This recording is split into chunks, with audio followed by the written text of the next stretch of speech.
Y hoy vamos a hablar sobre la autoridad para edificar. Y les voy a invitar a que abran su Biblia, autoridad para edificar, en 2 Corintios 13, versículo 10. 2 Corintios 13, 10. Allí el apóstol Pablo está diciendo algo muy importante que nos atañe a los que servimos a Dios en el ministerio y a los que algún día Dios llame en su soberanía. Y nos dice así el apóstol Pablo, 2 Corintios 13, 10. Dice: por esto os escribo estando ausente, se dirige a los corintios, para no usar de severidad cuando esté presente. Pablo sabía controlar y dominar sus impulsos.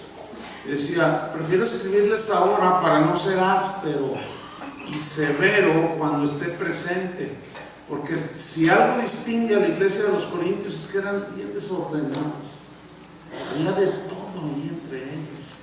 Pero Pablo, con mucha paciencia, les dice: bueno, yo les escribo estando ausente para no usar de severidad cuando esté presente, conforme a la autoridad, no más, sino conforme a la autoridad que el Señor, fíjate, él lo reconocía, la autoridad que el Señor me ha dado.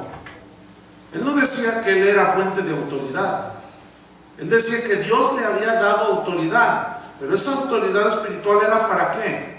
Él lo dice aquí: el Señor me dio autoridad para edificación y no para destrucción. Autoridad para edificar y no para destruir. Pablo entonces hace una alusión a la autoridad que le había sido dada. Pablo entendía perfectamente que la autoridad que Dios le había delegado era para edificación y no para destrucción. Por lo tanto, lo primero que debemos entender los que servimos a Dios es que si tenemos de alguna forma de autoridad en la iglesia o sobre la iglesia, es simplemente porque Dios así lo hizo. Pero Dios lo tuvo a bien delegar autoridad a algunos para que gobiernen su iglesia. Y si hoy tenemos autoridad sobre la iglesia de Cristo, los que somos pastores, es porque Él nos la ha dado, no nos la hemos ganado, no porque pactamos con Él, cosas de que hoy se usan para sacarle a Dios cosas, no. Entonces la autoridad que tenemos es autoridad que Él nos la ha dado, y mejor sería que no olvidáramos eso. Él nos dio la autoridad y Él espera que nosotros seamos fieles y que usemos la autoridad espiritual que Él nos ha dado para edificación de los creyentes y no para destrucción. Es muy lamentable hoy ver a pastores maldiciendo a la gente porque no les dieron dinero, porque se van a otra ciudad, se van a otra congregación, qué sé yo, y maldito serás y te va a ir mal y todo. Los demás, espantoso eso. Cuando la Biblia dice todo lo contrario: bendecid y no maldigáis. Yo no sé qué clase de ministros serán esos que maldicen y destruyen la fe de la gente. ¿Cuánta gente anda ahí que entró ya a la apostasía, han dejado los caminos de Dios por abuso de autoridad? Un montón, hermanos. Entonces la autoridad delegada nos es dada con un propósito. ¿Cuál es? Para edificación. Para eso se nos ha delegado autoridad. La palabra edificación, que aparece allí en el texto que estamos estudiando, esa palabra se forma en el griego de dos, es una yuxtapuesta, es la palabra oikodome, y esta palabra habla del acto de construir, pero de edificar, ¿sí? Hacia arriba. Y la palabra oikos, que está formada esta palabra, significa hogar. Y eso es bien interesante, hogar.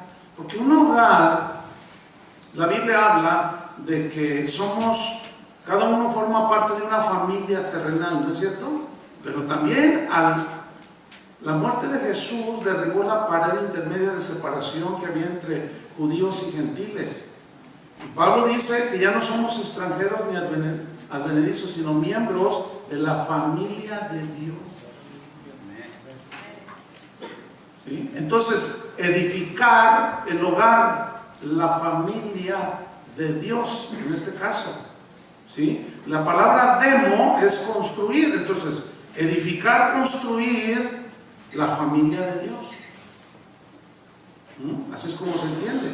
Se entiende en el sentido, tiene un sentido de promover. El término tiene un sentido que habla de promover el crecimiento espiritual entre los cristianos, entre los hijos de Dios. Ese es el propósito por el cual Dios puso a unos apóstoles, profetas, evangelistas, pastores y maestros. ¿Para qué? Para perfeccionar a los santos, a fin de que lleguemos a la unidad de la fe, a un varón perfecto, a la medida de la estatura de la plenitud de Cristo, para que ya no seamos como niños fluctuantes, dice, llevados por doquier de todo viento de doctrina.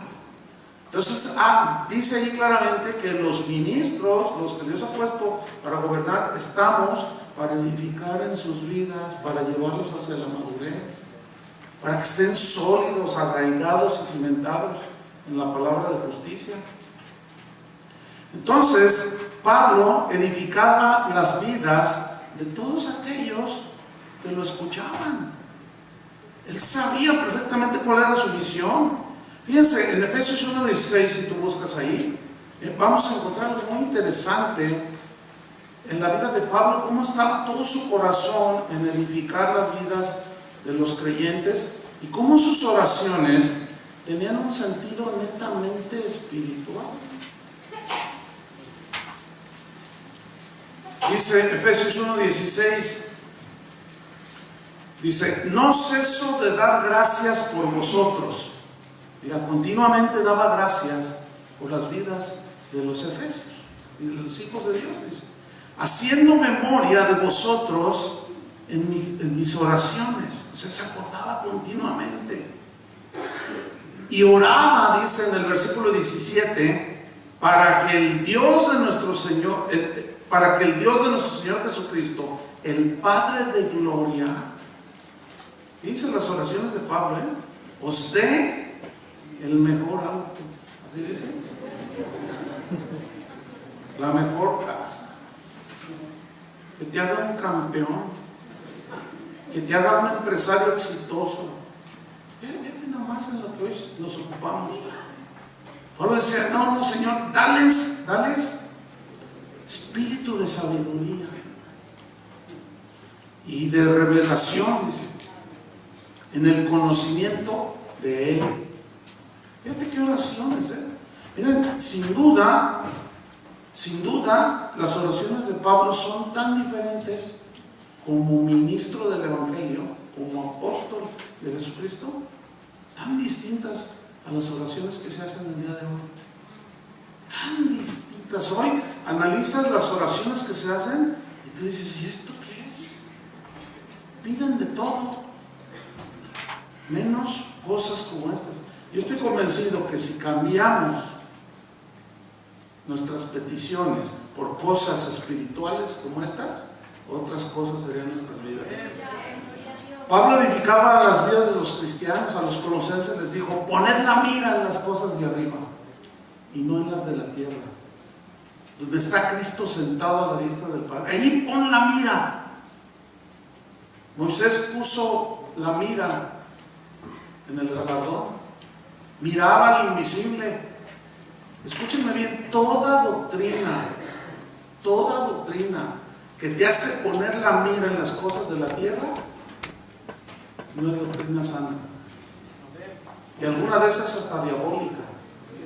Pero la doctrina que es conforme a la piedad, esa te levanta el rostro para que mires hacia las cosas de arriba, te ancla en lo eterno, en lo que no se ve, decía Pablo, no mirando las cosas que se ven, porque las cosas que se ven son temporales, pero las cosas que no se ven son eternas. Esas búsquenlas, pongan su mira allí, Entonces, cualquier doctrina que te quita la mira de las cosas de arriba para bajarlas, para buscar tu bienestar aquí en la tierra, no es doctrina sana, hermanos. Te está desviando, te vuelve materialista. Luego a ustedes les tocó vivir en un país súper materialista. Impresionante. Ustedes tienen como doble, no sé, como es que ya están bien cuadrados acá. ¿Sí? Sin duda, la gran mayoría de ustedes, porque algunos nacieron aquí, la mayoría de ustedes vino por el sueño americano. Y el sueño americano no los deja ni dormir.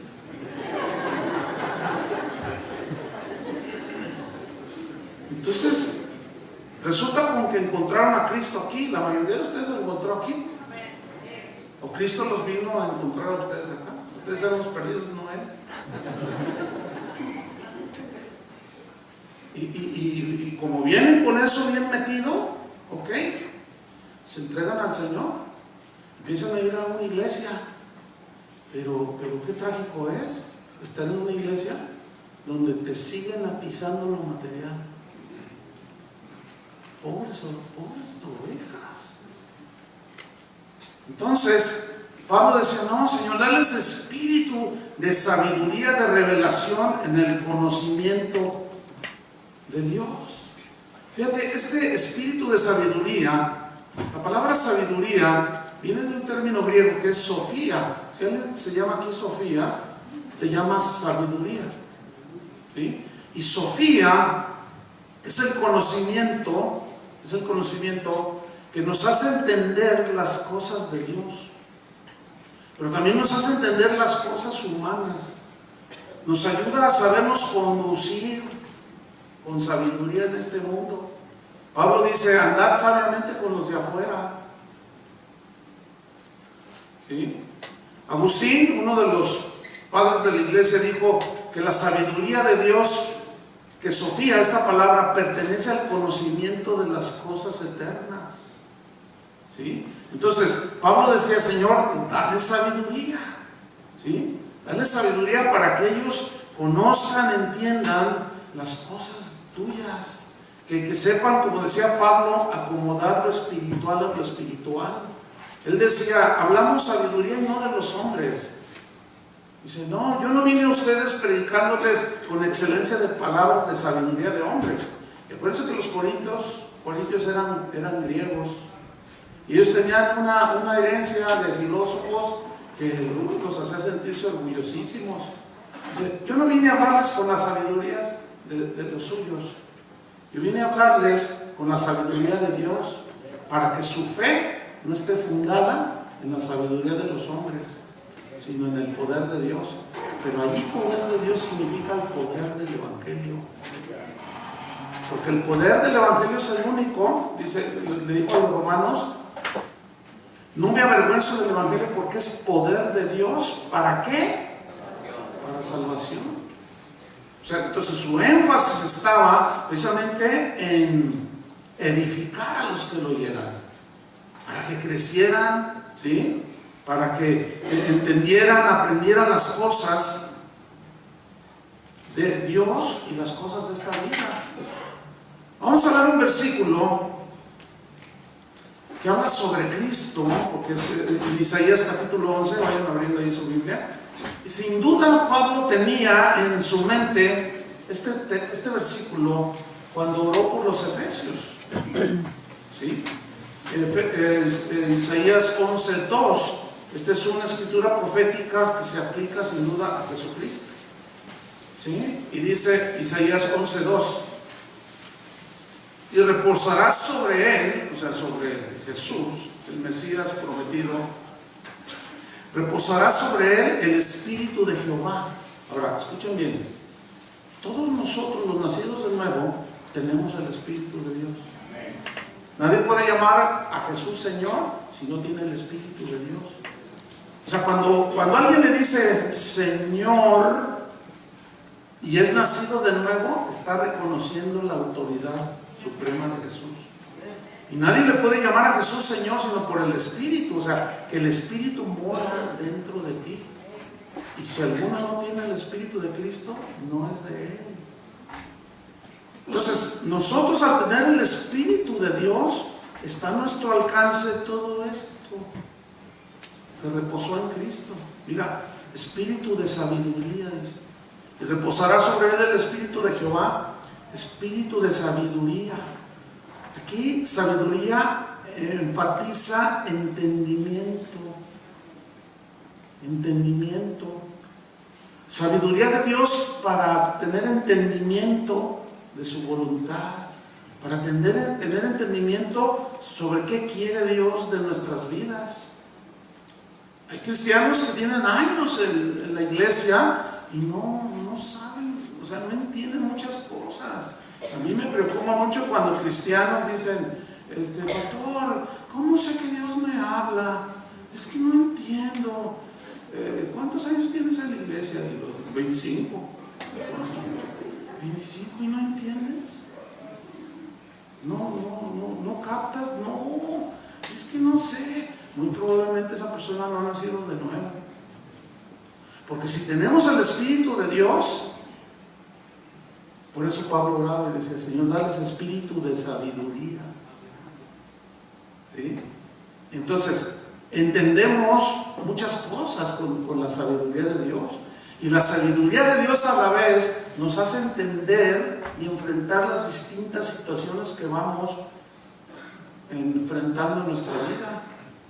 ¿Quién de nosotros no tiene situaciones con sus niños, con sus jóvenes, en el matrimonio, en la iglesia, en el trato con los del mundo? Se necesita la sabiduría de Dios. Fíjate cuando escogieron y nombraron diáconos, ahí en el capítulo 6 del libro de los Hechos, dice que deberían de ser hombres llenos de sabiduría. Así dice, llenos del Espíritu Santo y de sabiduría. Y alguien puede decir, sabiduría para servir las mesas. ¿Qué tiene de difícil servir una mesa? Porque para eso eran elegidos en ese momento. Se necesita, hay de meseros a meseros. ¿Cuántos les han tocado esos meseros que vas para que te sirvan y te avientan el plato? O sea, te tienden mal, no tienen sabiduría para servir, sabiduría para servir. ¿Cuántos de nosotros no tenemos situaciones con nuestros jóvenes que van creciendo? Y como cada joven es de distinta personalidad de carácter, no hay un patrón, no hay un consejo que sea para todos el mismo consejo. Entonces tú tienes que pedir sabiduría, porque tu hijo Pancho es distinto a Pepe, y Pepe es distinto a Juanita o a Sofía, que le pusiste ese nombre, pero pues hazlo valer. Se necesita sabiduría, ¿sí o no se necesita sabiduría? Cuando tus hijos te hacen preguntas y que te quedas así, ay Dios, ¿qué le digo? Sabiduría, la de Dios. ¿Se acuerdan de Salomón? Cuando aquellas dos que tenían hijos y una de ellas se acostó encima de uno y llegaron a pelear ahí, a discutir con Salomón, y él se quedó ahí, ok, dice, traigan al niño, pártanlo en dos y denle la mitad a cada una. Y la madre, la genuina, dijo, no, dénsela entera, no le hagan nada al niño. Y la otra, sí, pártelo a la mitad, pártelo, sí, claro. Y este Salomón dice, no, el niño dénselo a ella. Y se asombraban todos de la sabiduría. Jesús hablaba con una sabiduría impresionante. Reposaba sobre él el espíritu de sabiduría. ¿Sí? Hay una personificación de la sabiduría ahí en Proverbios, no hay tiempo para leerlo, pero dice que la sabiduría clama en las calles. ¡Oh simples! Dejen la simpleza y abracen la sabiduría. Se necesita sabiduría para tratar a tu esposa, ¿sí o no? A los hijos. Los sugieres necesitan sabiduría. Por el que hay de cada hermanito. Pase, hermano, siéntese aquí. Yo me siento donde me dé mi gana. ¿Y qué? ¿Verdad? Entonces, si Si el ujier no es sabio, si el ujier es sabio, evita la controversia. Está bien, no, siéntese ahí. Y ahí lo deja. Pero hay unos que le sueltas poquita autoridad y ya se sienten los dueños de todo. Está acá, está allá. Y si no está dispuesto a ser largo de aquí, váyase de aquí, esto no es lugar para usted. ¿Qué es eso? Eso necesita sabiduría, hermanos, ¿o no? Espíritu de sabiduría, de inteligencia, dice. Aquí inteligencia, en el hebreo, la palabra binah se traduce inteligencia, significa tener comprensión, tener cordura,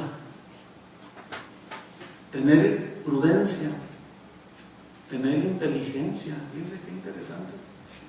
Pablo oraba también por los colosenses para que tuvieran inteligencia espiritual. Fíjate, inteligencia espiritual. ¿Qué palabra, no? Inteligencia espiritual.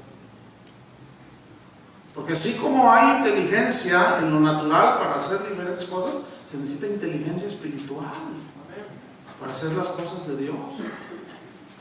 Lo dice espíritu, sabiduría, de inteligencia, espíritu de consejo.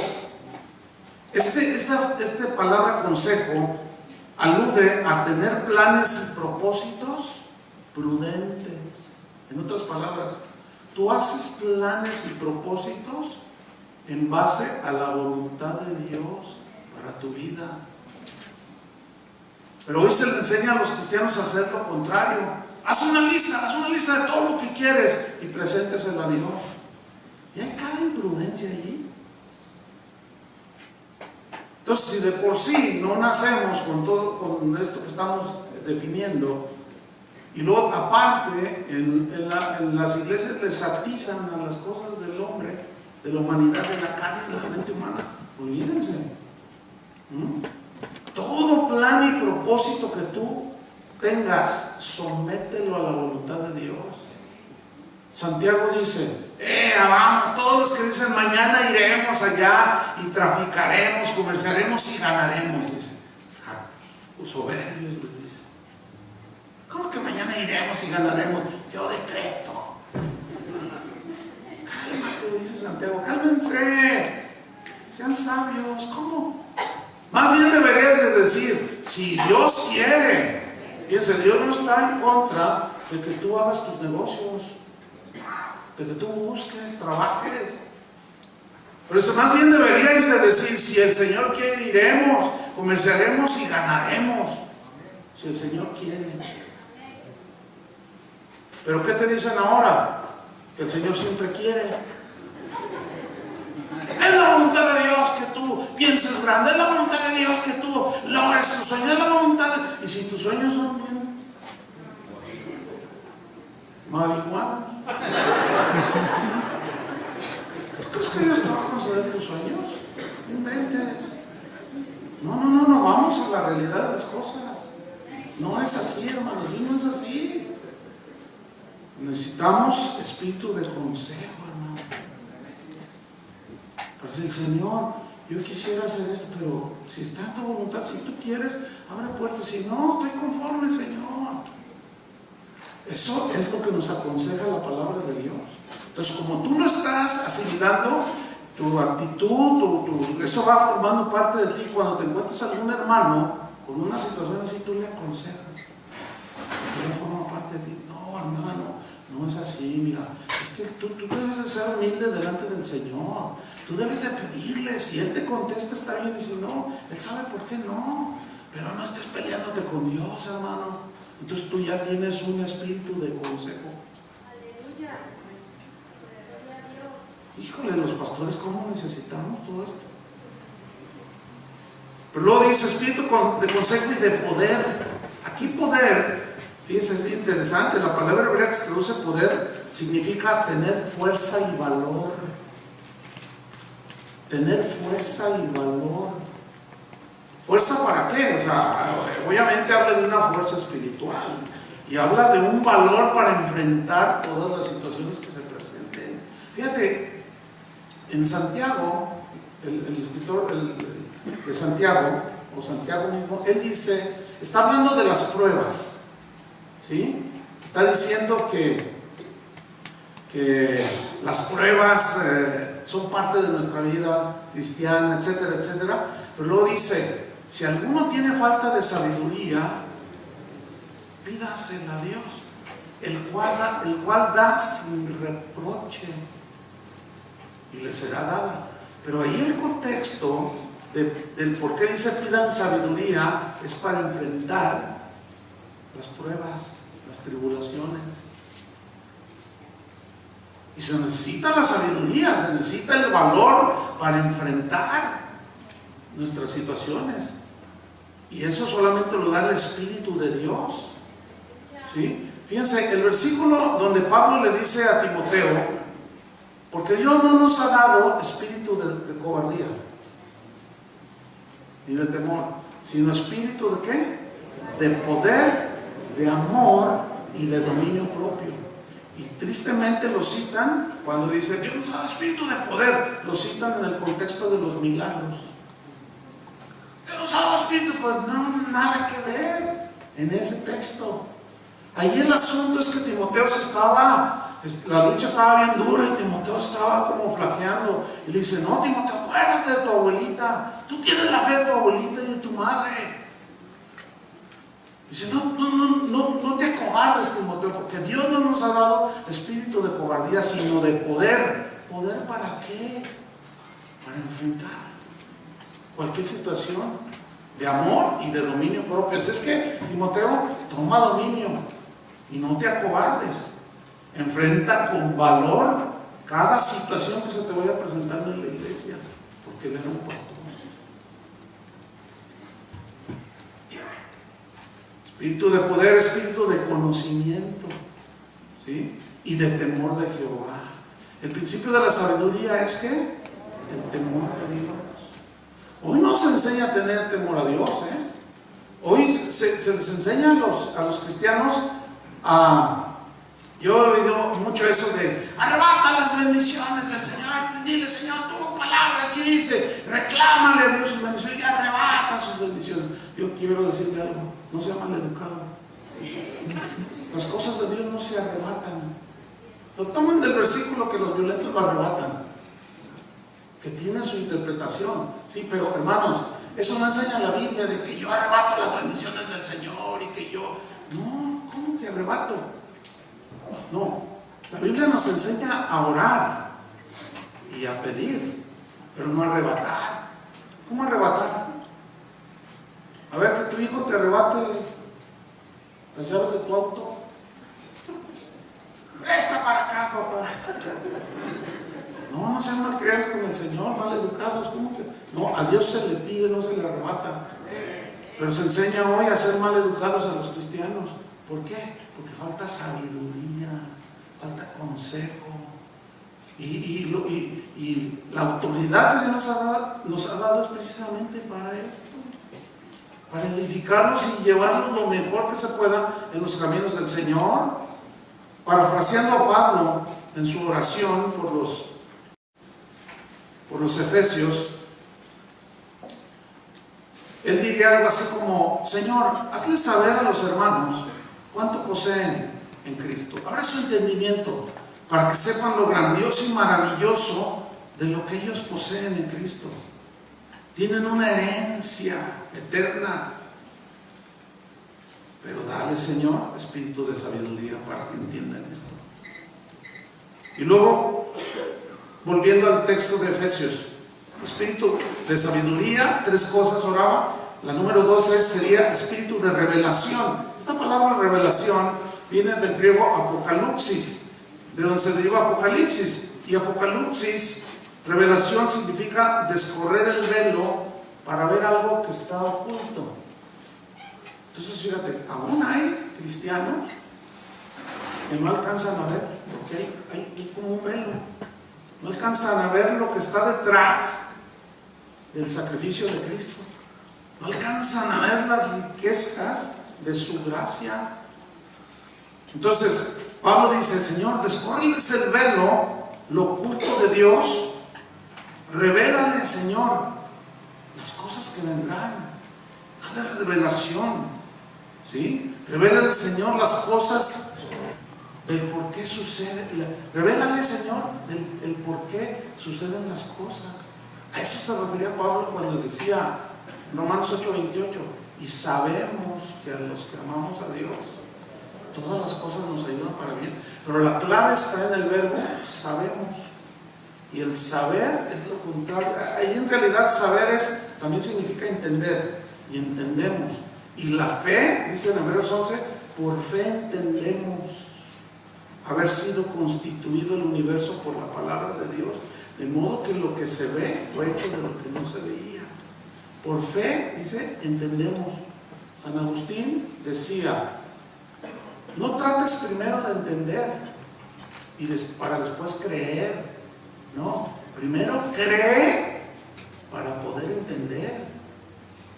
Y eso es lo que hizo Abraham cuando Dios le dijo, salte de tu tierra, de tu parentela. Y Hebreos dice que salió sin saber a dónde iba. Él creyó, por eso le fue contado por justicia. Y no tenía muchas cosas. Y luego va con Sara y le dice, oye, pues vámonos, Dios me habló. ¿Y a dónde? No sé, pero agarra tus maletas y vámonos. Porque dice que salió sin saber a dónde iba. Y hoy mandamos a espiar la tierra, y quién sabe tanta cosa. Entonces el Señor te dice, deja todo y salte. ¿A dónde? Dios lo sigue haciendo. Y a mí me pasó eso. Cuando Dios me llamó a levantar las bellas casas de oración hace 30 años, me decía, vas a salir y vas a hacer esto. Y yo decía, ¿y a dónde? Tú salte. Y yo decía, Señor, pues necesito hablar con el pastor. Y yo hablaba con el pastor y me decía, no te vayas, Chuy, no te vayas. Pues es que el Señor me está diciendo, no, es que mira, hay mucho futuro para ti aquí en esta iglesia. Le digo, pues es que yo no busco mi futuro, yo busco hacer la voluntad de Dios. El Señor me está diciendo que me vaya, yo necesito su bendición, pastor. Y decía, no te la doy. Pero Dios me decía, tú sal. Le digo, Señor, yo aprendí, los maestros que tuve, que no me revelaran la autoridad delegada. Y yo no permanecí hasta que yo permanecí allí hasta que el Señor no trató con mi pastor. Finalmente dijo, ok, Chuy, vamos a orar por ti y tu esposa. Y oraron por nosotros un domingo. Y luego me dice, oye, ¿y a dónde te vas a ir? Le digo, no sé. Y me dice, ya ves, no es de Dios. Entonces yo le dije, sí, hermano. Dice, no, eso no es de Dios. Y le saqué la escritura de Hebreos 11, de Abraham, que salió sin saber a dónde iba. Así voy yo, en pleno paso de fe. Yo estaba dispuesto, créanme, a irme a donde él me dijera. Y me dijo, quédate aquí en la ciudad. Bueno, descorrer el velo, revelación de las cosas que vendrán. Miren, hermanos, los hijos de Dios tienen dentro de su espíritu una convicción de que Jesús viene pronto. Yo sé que algunos pensarán, desde que yo estoy en la iglesia dicen eso. Pues sí, también Pedro dice que muchos siempre están diciendo que va a venir y nunca viene. ¿No? Yo no sé cuántos de ustedes anhelan la venida de Jesús. ¿De verdad? ¿Anhelan? Pues hay que vivir como si Él realmente fuera a venir. Que nuestra vida realmente manifieste eso. Entonces, revélales, Señor, lo que vendrá y lo que van a recibir como herencias. Revélales también, Señor, el porqué de las cosas que suceden. Haznos entender, Señor, para que no se desanimen y que de veras sepan que los que aman a Dios, todas las cosas les ayudan para bien. Por más difíciles y duras que sean, a la postre, Dios, en su infinita sabiduría, lo tornará para bien. Pablo decía, les escribía a los cristianos y les decía, mis prisiones han redundado más bien en la predicación del Evangelio, en la difusión del Evangelio. Y si yo estoy preso, pero la palabra de Dios no está presa. Y Dios lo tuvo que aislar, porque en una casa estás tú solo allí. Y lo tuvo que aislar para que ahí escribiera tantas cartas que hoy tenemos. Y alguien podrá decir, Pablo no era de los que, no, yo soy tu siervo, ¿por qué me pasa esto? Oye, enseña que somos hijos del rey. Sí somos hijos del rey. ¿Cuántos son hijos del rey? Pero ellos deducen que como hijos del rey no nos puede pasar nada. Pero pasan un montón de cosas, ¿sí o no? A Pablo, ¿cuántas cosas no le pasaron? Lo apedrearon. ¿A ti te han apedreado? ¿Naufragó? ¿Algunos han naufragado? ¿En el Titanic? ¿No? Una vez lo apedrearon, lo dejaron medio muerto. Algunos comentaristas dicen que murió. Bueno, a lo mejor es especulación, pero como haya sido, lo apedrearon, lo tuvieron como muerto. Imagínate cómo lo vieron. Y dice que los discípulos lo rodearon, oraron por él y se levantó. Eso es un milagro. ¿Cuáles mexicanos, hermano? Eso es algo tremendo. Revelación, hermano. Señor, muéstrame. Nunca se me olvida en una ocasión que yo caí enfermo, pero era muy especial el asunto porque no me podía levantar. Me daban escalofríos, pero no me dolía nada. No me dolía nada. Entonces yo le llamé a un hermano a la congregación. Entonces me empezó ahí a revisar. Me hizo unos estudios y me decía, pues no tienes nada, no tienes nada. Entonces yo decía, pero no me puedo parar y me dan muchos escalofríos. ¿Qué te duele? Y me tocaba todo. No me duele nada. Entonces me empezaron a hacer estudios y estudios. Entonces yo estaba muy agarrado, ¿no? Entonces yo le dije al Señor, Señor, si tú quieres decirme por qué estoy así, dime. ¿Y saben qué me dijo? Tuve que hacer esto contigo porque no me has escuchado. Te tuve que tumbar, me dijo. Y yo me humillé. Le dije, Señor, perdóname. Y me dijo, te he estado diciendo esto y esto y esto. No has hecho esto. Necesitas hacer esto. Te lo he dicho. Entonces ahí tumbado, todo quebrado. Le dije, no, está bien, Señor, perdóname. En cuanto esté listo, lo voy a hacer. ¿Y saben qué me dijo el Señor? Te voy a decir lo que tienes. Y me dio el diagnóstico. Fíjense qué increíble. Me dijo, lo que tienes es un absceso de amibas en el hígado. Entonces al otro día yo iba a hacer unos estudios y ya me pasan ahí por el túnel del tiempo. Y me pasan ahí y estaba un radiólogo y había doctores ahí y me pasaban una y otra vez y nada. Entonces un hermano de ahí de la congregación le dije, no, ven para acá. Le dije, tengo un absceso de amibas en el hígado. Y me miró. ¿Les cuesta trabajo a los doctores el ser cristianos? Le dije, Dios me dijo. Y como me tiene respeto, dice, no, sí, bueno, sí, hermano, pero Dios me dijo, búscale. Y le llama al radiólogo, oye, ¿me puedes pasar otra vez al paciente por el túnel ese? Y yo estaba mirando una pantalla. Entonces dice el radiólogo, ¿qué pasó, doctor? Soy el mejor radiólogo de Guadalajara y anexas, dice, por lo que está alrededor, soy el mejor, no se me va una. Yo ya lo revisé, doctor. Me dice, vuélvelo a pasar. Y yo le decía, que le dijera, vuélvelo a pasar. Y como se sentía como herido en su orgullo, ¿no? Y decía, no, ok, no, porque usted me lo pide. Es el jefe de ahí. Se sometió a la autoridad. Entonces me volvió a pasar, pero así muy lento. Y el doctor dice, espérate ahí.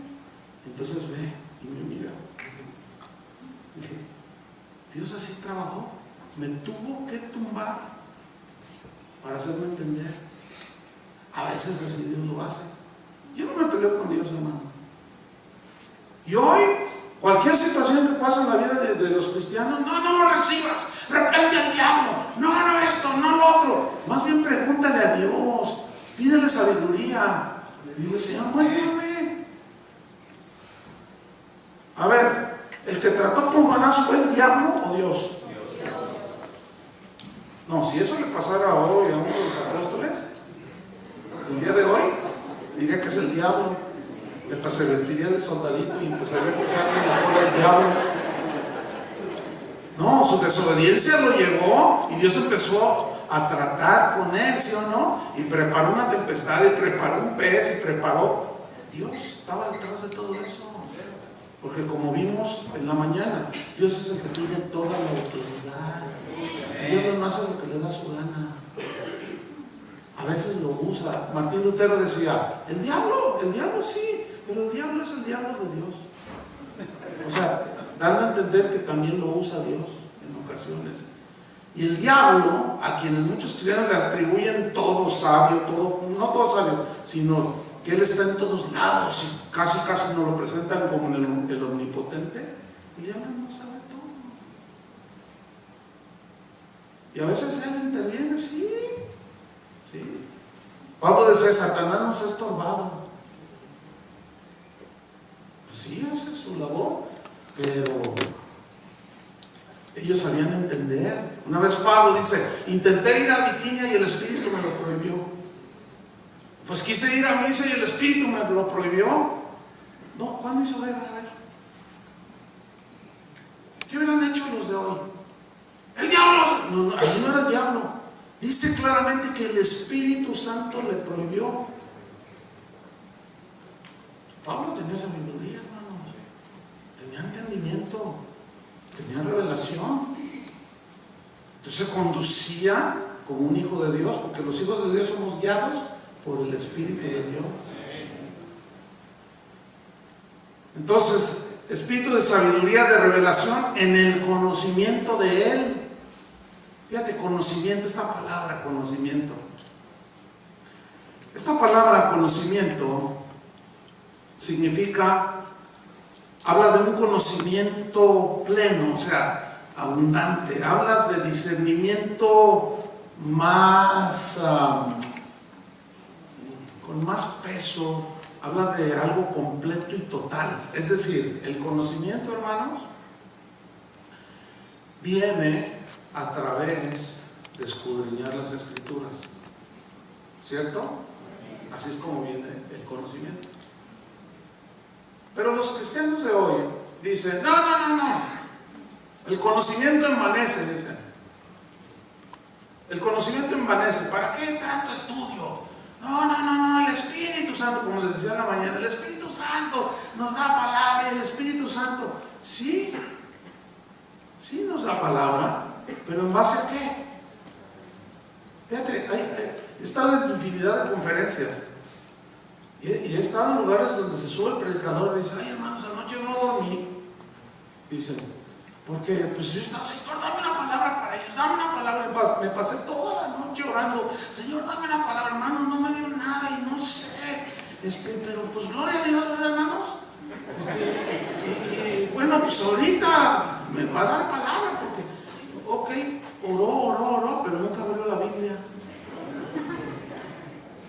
Yo no puedo entender a un pastor que se sube a un púlpito y dice, no tengo nada que decir. Entonces, ¿para qué te subiste? O sea, no se concibe. ¿Ven a Pablo así? ¿No? Él estaba siempre listo. Siempre estaba preparado. Entonces, una de las quejas de Dios fue, mi pueblo pereció. ¿Por qué? Porque le faltó conocimiento. Pero luego en esa escritura de Oseas dice, por cuanto desechaste el conocimiento, yo también te quitaré del sacerdocio. ¿A quién le estaba diciendo? A los líderes de Israel. O sea, dejaron a un lado el conocimiento, ya no explicaban las escrituras, ya no les hablaban de Dios. Y habían diseñado toda una serie de reglas y libros alternos que ellos habían escrito con sus reglas humanas, sus pensamientos humanos. Y hoy es muy lamentable que en lugar de que se estudie la Biblia, se estudien libros. El conocimiento de algún hombre que Dios le ha dado conocimiento es bueno, ¿sí? Pero no se tiene que tomar como libros de texto. La Biblia debe ser libro de texto, ¿entienden? Entonces el conocimiento de Dios, Jesús dijo, ¿cuál es la voluntad de Dios? Que te conozcan a ti. Y Él vino a darnos a conocer al Padre. ¿Y dónde es donde está la revelación de Dios? Pues en las Escrituras. Entonces, nosotros debemos usar la autoridad para edificar las vidas si tú eres pastor, de la gente que va ahí contigo, ¿sí? Y tienes que hablarles de Dios. Tienes que hablarles de su santidad, de su omnipotencia, de su omnisciencia, ¿sí? Dios es amor, pero también es un Dios que disciplina, porque Dios al que ama, disciplina, es un Dios justo y no te va a dejar pasar las cosas. Si nosotros no ejercemos la autoridad para disciplinar, Dios toma el lugar y se pone peor. Porque no estamos cumpliendo con nuestra responsabilidad. Entonces, un conocimiento más completo del carácter de Dios y de cómo Él obra, de cómo Él hace, eso va a edificar las vidas de las personas. Por ejemplo, les voy a hacer una pregunta: ¿Dios contesta todas las oraciones? No. Pero luego vas a las librerías y luego 10 claves para que Dios responda a todas tus oraciones. Entonces tú luego estudias la escritura y te das cuenta que Dios no contesta todas las oraciones.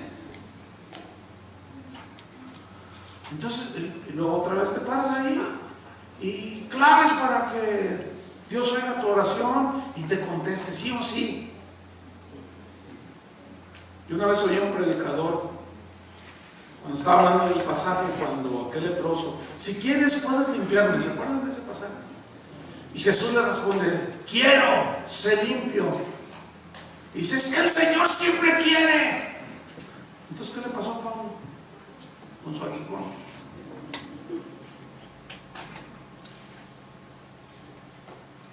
Y ahí es donde entra la sabiduría.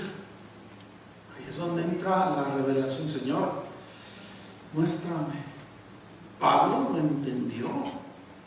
Pablo tuvo la revelación de que Dios había permitido el aguijón en su carne, un mensajero de Satanás que lo abofetee.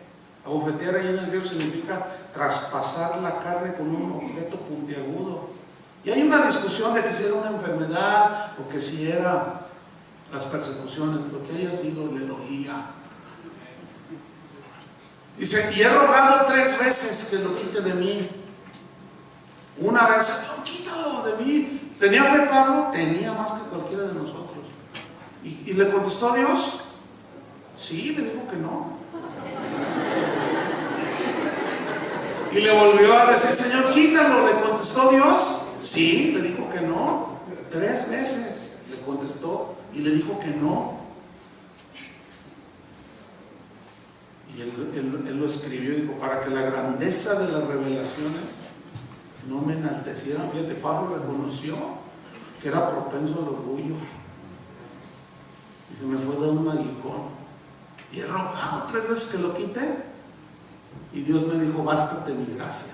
O sea, mi gracia te va a ayudar a estar así y seguir adelante.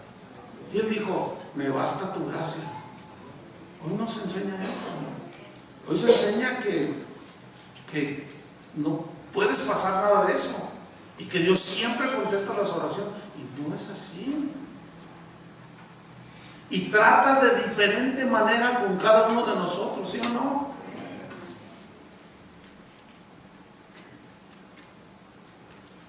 Para eso se necesita el conocimiento de la palabra de Dios. Ahora, para irnos sobre el final, hermanos, ¿cuál es la relación entre sabiduría, revelación y conocimiento? Porque Pablo oraba por esto, porque él sabía que de esa manera las vidas de los cristianos iban a ser edificadas. Entonces él usaba su relación con Dios, su autoridad, para pedir por ello. Entonces, ¿cuál es la relación? El conocimiento de Dios entonces nos es revelado por el Espíritu Santo, que nos recorre el velo para conocer las riquezas en Cristo. Entonces el conocimiento viene estudiando y escudriñando las Escrituras. Entonces Dios nos revela las cosas escondidas. ¿Se acuerdan de los de los religiosos del tiempo de Jesús, que hablaban, esperaban al Mesías, lo tenían enfrente y lo rechazaban. Y Jesús les dice en ese contexto: escudriñad las Escrituras, ellas dan testimonio de mí. Ustedes que deberían de ser maestros y entender bien, escudriñen, las Escrituras dan testimonio de mí. Cuando Nicodemo llegó delante de Jesús en la noche, para evitar el qué dirán, qué sé yo, no sabemos que vienes de Dios, porque las cosas que haces, si no está Dios con él, no las podrías hacer. El Señor, pues, y empieza a dialogar con él, y la respuesta de Jesús nada que ver con lo que le estaba diciendo. Te voy a decir algo, Timoteo: tienes que nacer de nuevo. ¿Yo? ¿Y cómo puede un hombre viejo como yo volver al vientre de su madre y nacer? Dice: eres maestro de Israel y no entiendes esto. Y sabes que ya estaba revelado en el Antiguo Testamento: os daré un corazón nuevo, un espíritu nuevo. ¿Sabes que los hombres como Abraham, Moisés, Isaac, todos ellos tuvieron una revelación de Jesucristo? Dice que Abraham, cuando ofreció en sacrificio a Isaac, su hijo, dice, no le rehusó su hijo, porque sabía que de alguna manera Dios se lo iba a regresar. Esa es una revelación de la resurrección de Jesús. Porque él dijo: a ver, Dios me prometió que de mí iba a nacer, él tuvo la revelación que de su linaje iba a nacer el Mesías. Dice: en ti serán benditas todas las naciones. En Gálatas dijo, no a la simiente, sino a tu simiente, la cual es Cristo. Entonces, cuando Dios está hablando con Abraham, él tiene la revelación de que de su linaje iba a venir el Mesías. Fíjate, qué tremendo, ¿no? Entonces, tiene que ser por el hijo de la promesa. Él estaba ancianito, ya no podía, su esposa anciana y estéril, pero él se mantuvo en la fe, fortaleciéndose, dándole gloria a Dios, dice la Biblia. Entonces Abraham, cuando Dios le dice: ofréceme a tu hijo en holocausto, no se lo negó. ¿Por qué? Porque, fíjate, aquí es donde para eso se requiere el conocimiento, la sabiduría, la revelación. Entonces él llevó a su hijo al monte, y el chico le dice: aquí está la ley, ¿dónde está el holocausto? ¿Dónde está el cordero? Le dice. Y luego dice: él proveerá, el Señor proveerá. Dice que lo amarró, ¿sí? Y dice en Hebreos 11 que Abraham sabía que de alguna manera Dios se lo iba a regresar. Y ahí está hablando de la resurrección. Entonces él tomó el cuchillo y está a punto de sacrificarlo, pero Dios no le permitió, nomás estaba probando su fe. Dice que a Dios probó la fe de Abraham. Le dijo: detente, ahora sé que temes a Dios. Pero todo ese actuar de Abraham estaba basado en ¿qué? En su entendimiento, en su revelación y en su conocimiento. Él no tenía las Escrituras, pero tenía una relación con Dios. Qué tremendo, hermano. Nosotros tenemos Biblia, tenemos un lugar como este y autos para venir. Muchos no lo hacen. Muchos tienen la Biblia ya y no la ven. ¿Qué? Es una tristeza, hermano, que en las iglesias la Biblia sea un libro sellado. Una vez un joven de la iglesia me contó, dice: oye, pastor, dice, fíjate que fui a San Diego a visitar a unos familiares, y estando allí, pues me dijeron: fíjate que hay un evento de jóvenes, te invitamos. Bueno, sí, claro, pues qué bueno, vamos a un evento de jóvenes. Dice que estaban allí y el predicador, él lo conocía. Por cierto, en ese tiempo el predicador vivía en Guadalajara. Entonces dice: pues lo vi, dije: pues lo voy a ir a saludar. Y si me acerqué con él: hola hermano, ¿qué tal? Empecé a platicar y me pregunta él: ¿y tú de dónde vienes? Él dice que es San Diego. No, yo vengo de Guadalajara. ¿Vives en Guadalajara? Yo también me voy así. Dice: pues yo te conozco, te vine a saludar. Le dice: ¿y dónde te congregas? Y le dice: en casa de oración. Ay, donde se creen muy teólogos, ¿verdad? Y se empezó a burlar. Ahí donde dicen que hay que la Biblia, se empezó a burlar. Fíjate que ve serio, ¿sí? Bueno, pues nomás te quería saludar. Entonces ya llaman a todos los jóvenes, que eran bastantes, y se sube a predicar y dice: a ver, todos, ¿traen su Biblia? Bueno, vamos a abrir en tal versículo, para que no digan que no leemos la Biblia. Y pues todos abrieron la Biblia. Ay, se me olvidó la Biblia. Entonces lee un versículo y dice: ya leímos la Biblia. Ahora lo que nos gusta, jóvenes. Qué burla, ¿no? Y ahí están los jóvenes. Que dicen Proverbios que el joven es imprudente, que el joven es rebelde, que el joven, y le atizan. Qué tristeza. Entonces, por eso, hermanos, está como está el asunto. Entonces, ¿cuál es la relación entre el conocimiento, sabiduría y revelación?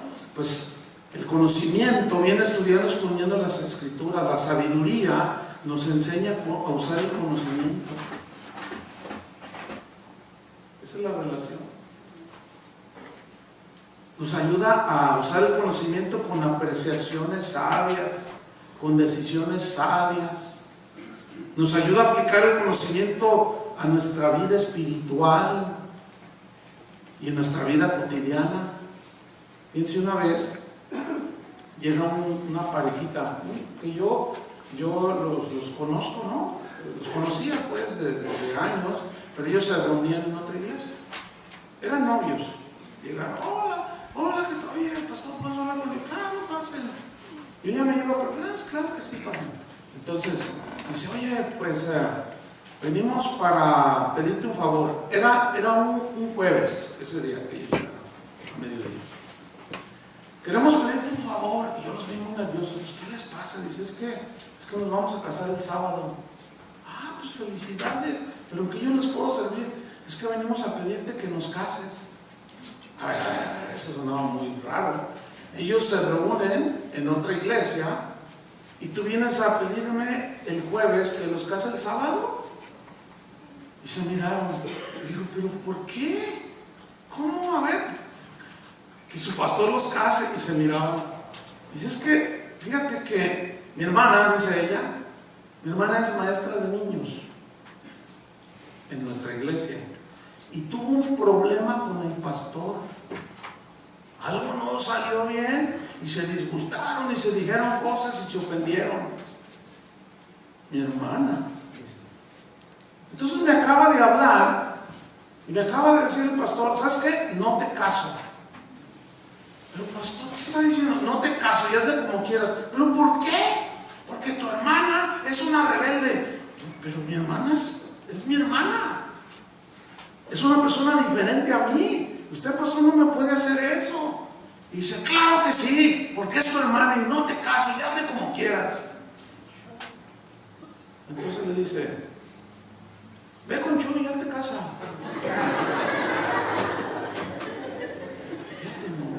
Fíjate con qué falta de sabiduría trató un asunto. Los pastores, vaya que necesitamos sabiduría, hermanos, para tratar los asuntos de la iglesia. Porque cada oveja que parece abeja, ay Dios, no, la cosa está difícil y mañana voy a hablar un poco más de esto. ¿Sí? Pero necesitamos la sabiduría de Dios, hermano, para tomar decisiones, para ejercer la autoridad, para edificar sus vidas. No estaban, pero deshechos. Pastor, viene gente de los Estados Unidos. No podemos salir con eso, por favor, ayúdenos. Entonces yo le dije: a ver, espérenme, como yo no conocía al pastor, agarré el teléfono y le marqué. Le dije: oye, pastor, aquí está una pareja. Ah, sí, sí. Dice: pues háganles el favor, no cásalos. Dije: oye, pero es que no me corresponde a mí. No. Le digo: oye, pero es que necesitas saber apartar las cosas, ubicar las cosas. Dice: para mí es igual, es hermana de ella, para mí es de la familia, y por culpa de su hermana ya no los caso. Le digo: es que así no es, pastor. Pues conmigo sí, dice: yo aquí mando en la iglesia. y yo hago lo que quiero y lo que considero yo, lo que considero hacer. Y bueno, ya vimos en la mañana que hay de aquel que dice: en la iglesia mando yo. Lamentable, ¿no? Entonces, hermanos, para terminar, Pablo edificaba las vidas de los creyentes con la enseñanza de la palabra de Dios. El material que Pablo usó fue la palabra de Dios. Fíjate lo que le dijo a Timoteo, y con esto termino. 2 Timoteo 3:16. Mira lo que dijo.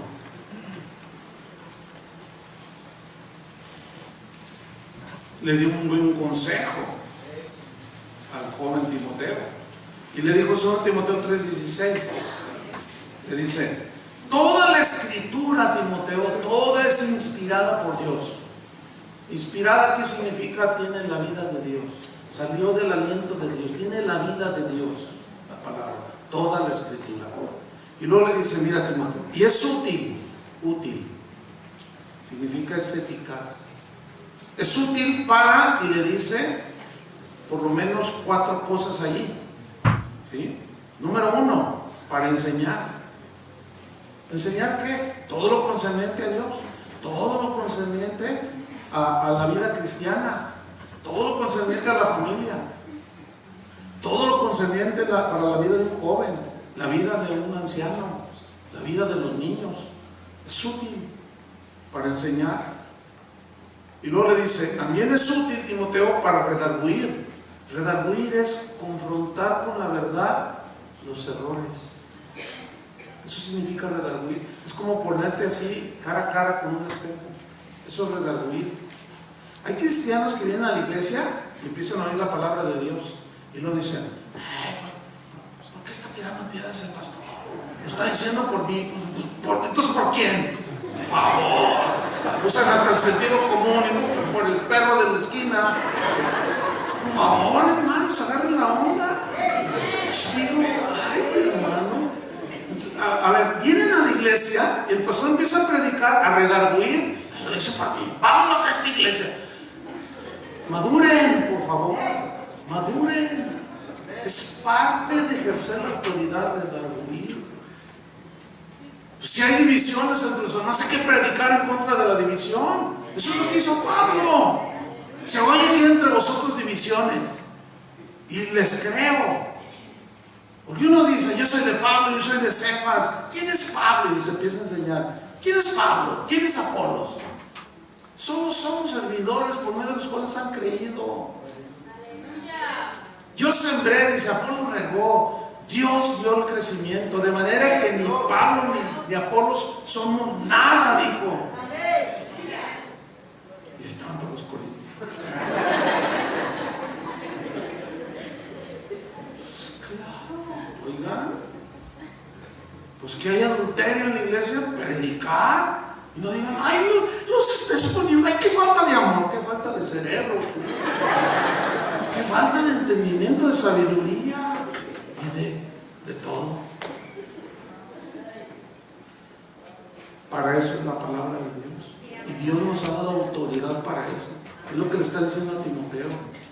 Timoteo, la palabra de Dios, úsala para enseñar, para redarguir. Número 3 aquí, para corregir. ¿Corregir qué? Caminos torcidos, pensamientos chuecos. Y para instruir en justicia, en los caminos rectos de Dios. Y todo, versículo 17 y terminamos. A fin de, o para, que el hombre de Dios sea perfecto. Aquí perfecto significa maduro, cabal, sobrio, ¿sí? Enteramente preparado para toda buena obra. Esto nada más se entiende en el contexto del uso de la autoridad para edificar. Amén, hermanos. Yo invito a los pastores, es un consejo, que nos aboquemos a la edificación de los hermanos, instruyéndolos, enseñándolos, redarguyéndolos, corrigiéndolos, llevarlos hacia la madurez para que sepan enfrentar y hagan toda buena obra. Amén. Yo quisiera para terminar orar por los pastores o por los que enseñan, que tienen algún puesto de liderazgo en alguna iglesia. ¿Cuántos están en esa situación? Levanten su mano. Ok, todos ustedes pasen aquí al frente. Me gustaría orar por ustedes. Pásenle.